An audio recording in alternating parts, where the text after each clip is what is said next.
Blood doesn't discriminate. It doesn't care about your bank account, your title, or the people you've destroyed to climb your way to the top. When it spills, it screams for help with the same urgency whether it flows through the veins of a saint or a sinner.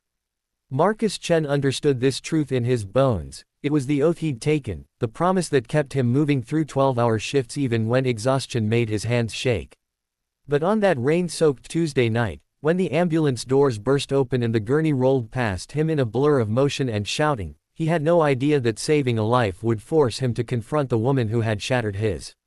The fluorescent lights of St. Michael's emergency room buzzed with their usual indifference as Marcus tied his surgical mask tighter. Another night, another crisis. The paramedic's voice cut through the chaos. Female, late 40s, multiple lacerations, possible internal bleeding from a head-on collision on Highway 9. Marcus moved on instinct, his skilled hands already reaching for instruments as the trauma team assembled around him like a well-rehearsed orchestra. She was covered in blood, her designer suit torn and soaked crimson, her face obscured by an oxygen mask. Marcus didn't recognize her, didn't try to.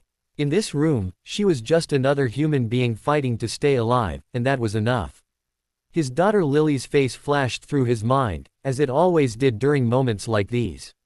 Someone's daughter. Someone's mother. Someone who matters to someone. BP dropping. We're losing her. The nurse's alarm sent adrenaline surging through his system. Not on my watch, Marcus muttered, his voice steady despite the thunder of his heartbeat. His hands moved with practiced precision, applying pressure, barking orders, becoming the anchor in the storm. 20 minutes that felt like 20 seconds. Controlled chaos. And then, a steady beep.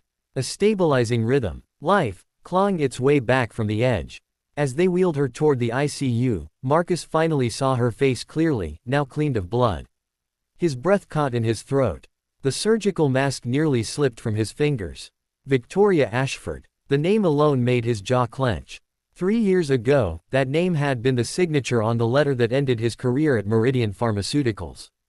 As director of operations, he'd blown the whistle on their cost-cutting scheme, using substandard materials in insulin production. Victoria, then newly appointed CEO, had buried his report, labeled him a troublemaker, and had him blacklisted throughout the industry.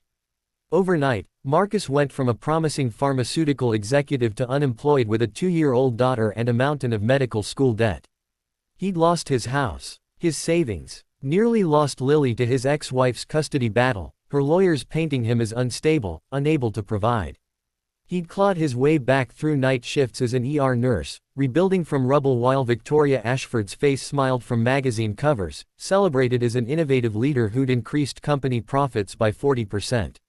Now she lay unconscious 15 feet away, breathing because of him. Marcus's colleague, Drive Patel, clapped him on the shoulder. Hell of a save, Chen. You've got magic in those hands. Magic. He stared at his hands, still trembling slightly from the adrenaline comedown. These hands had saved the woman who'd destroyed him. The irony tasted like copper in his mouth. He should have felt satisfaction.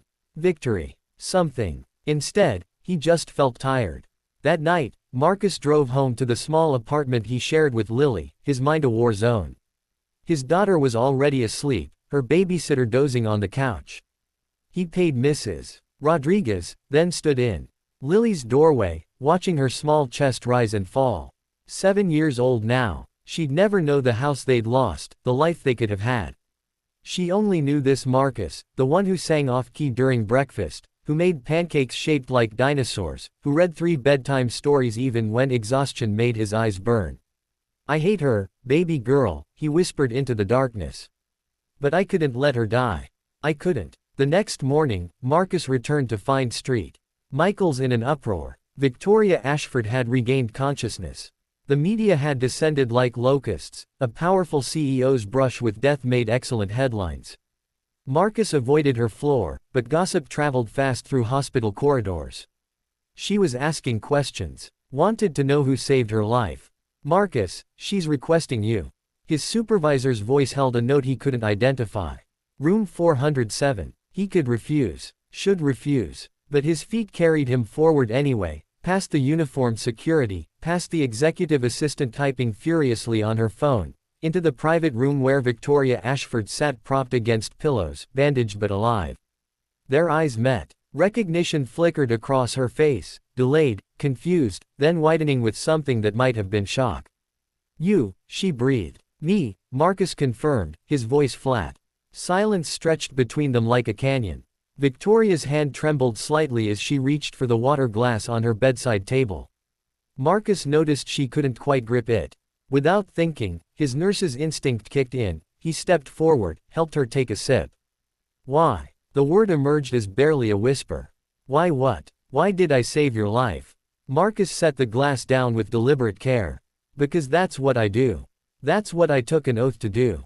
Not for people I like. Not for people who deserve it by some cosmic scoreboard. For everyone who comes through those doors fighting to live." Tears spilled down Victoria's cheeks, cutting paths through her carefully maintained composure. "I destroyed you." "Yes," he said simply. "You did. The insulin report, I read it.